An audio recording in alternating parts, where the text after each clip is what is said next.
significance of this day today?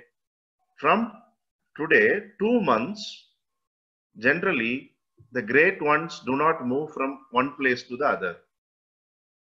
Some of them stay in a place for 4 months. So this period is called Chaturmasya.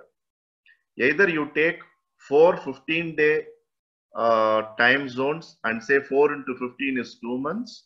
And in some systems, they follow 4 into 30, that is 4 months. If you notice, this is the onslaught of monsoon and the germination of the insects, and many of these creatures will start making their life during this season. And whether COVID was there or not, in ancient India and across globe, there were seasons when people rarely traveled. They stayed back with home and family. It was meant for festivities, it was meant for learning.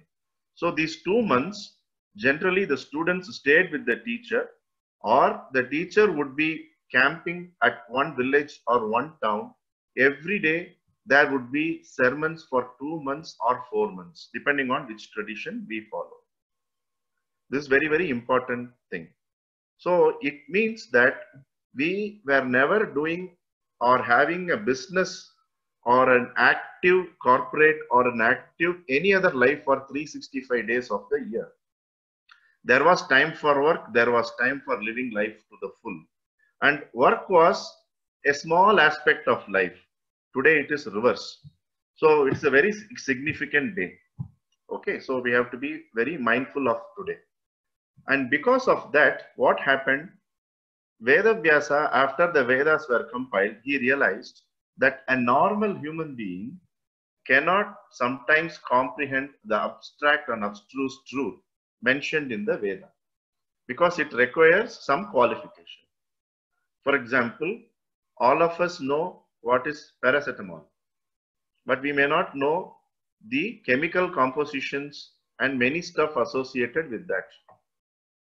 We may know basil is tulsi, but many of us may not know Ocimum sanctum is the botanical name.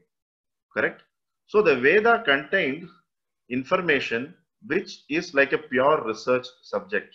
Not everyone can immediately comprehend. You have to study properly. Like how our own specializations were there.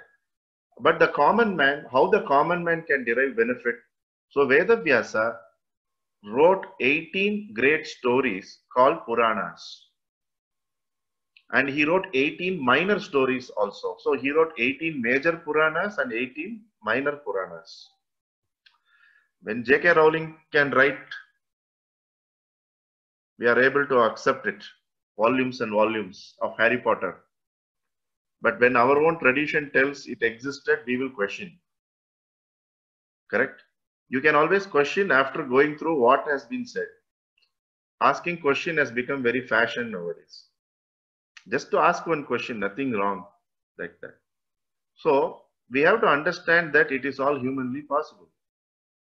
Today we have Sidney Sheldon, Dan Brown.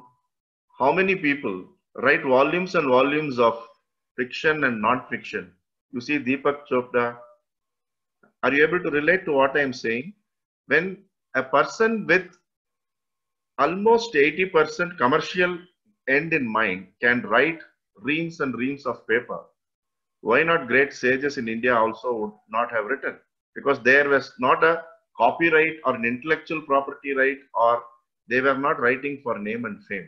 They were writing to establish dharma. Please understand that.